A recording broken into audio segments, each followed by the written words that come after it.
Loto está buscando un millonario nuevo, 1.750.000 florín, botín chance y gana. La que nos conversar con nosotros Nancy Abo, lo está feliz ganador, ¿qué te promete cosas como lo hace con él?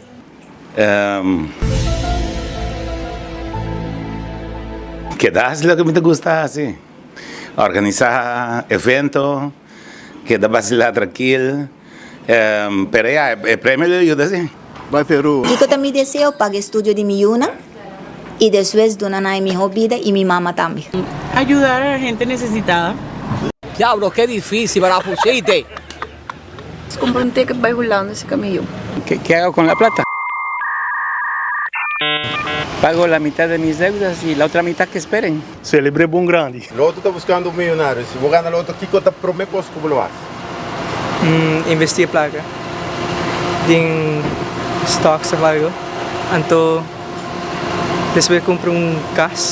Promecos como está assim, me agradecer a Deus para milagre pela duname de dois, me tem riba mi lista, me ajuda mi próximo não, mi yunang e de três me digo aqui como está assim. ¡Wow! Promecos, me va a ayudar a mi familia, ayudar a mi casa, ayudar a mis amigos rond de mí.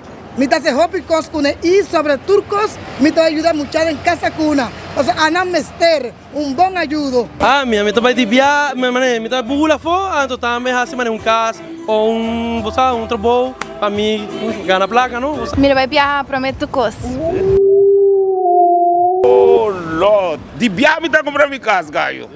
1.750.000 está $1 millón está, ¿no? Duchi.